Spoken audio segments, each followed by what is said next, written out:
Bonjour à toutes et à tous. Aujourd'hui, on va parler d'un sujet, celui de la lucidité qui, lorsqu'elle devient douloureuse, est bon signe, et pourquoi. Plus je vois clair, plus j'ai mal. Cette étape cruciale du réveil post-emprise, où la prise de conscience brûle avant de guérir.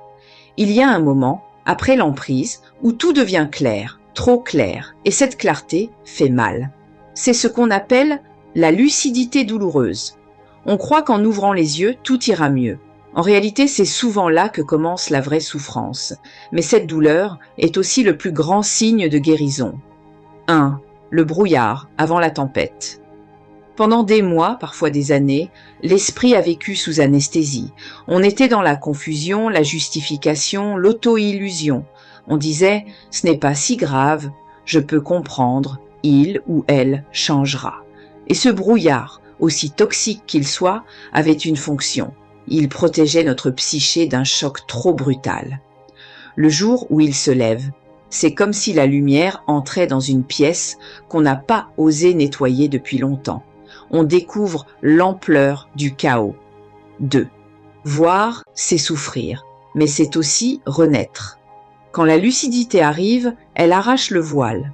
On revoit les humiliations, les mensonges, les trahisons, mais cette fois sans la drogue de l'espoir. Et ce sevrage fait mal.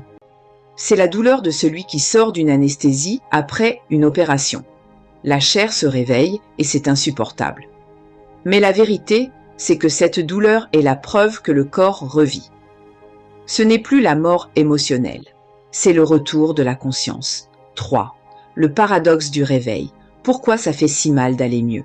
Le cerveau humain rejoue les souvenirs en boucle pour comprendre. Pourquoi j'ai laissé faire? Pourquoi je n'ai pas vu? Pourquoi j'ai pardonné? En réalité, il ne s'agit pas de se juger, mais de réintégrer le sens de ce qui s'est passé. L'esprit ne souffre pas du passé, il souffre de vouloir le comprendre alors que c'était absurde. Et c'est là que la guérison commence. Quand on accepte de ne pas tout comprendre, mais simplement d'en sortir. 4. La lucidité, ce n'est pas une malédiction, c'est un don. La lucidité, c'est la fin du mensonge, mais c'est aussi la naissance du discernement. Elle transforme les victimes en veilleuses. Ceux qui ont traversé l'obscurité savent désormais lire les ombres. Ce n'est pas une malédiction d'avoir trop vu, c'est une bénédiction, si on en fait une force. 5. Comment apprivoiser la lucidité sans se détruire? Accueillez la douleur sans t'y identifier. Elle te traverse, elle ne te définit pas. Ralentissez le mental, ce n'est pas une enquête, c'est une guérison. Transformez la lucidité en action. Pas en vengeance, mais en création. Témoignez, écrivez, aidez, parlez. Reconnectez-vous au corps. Quand le mental brûle, l'ancrage sauve.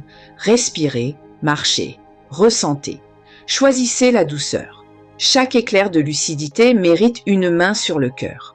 En conclusion, le réveil, c'est la fin du rêve, mais pas la fin de la vie. C'est la fin d'un brouillard, pas la fin de l'amour.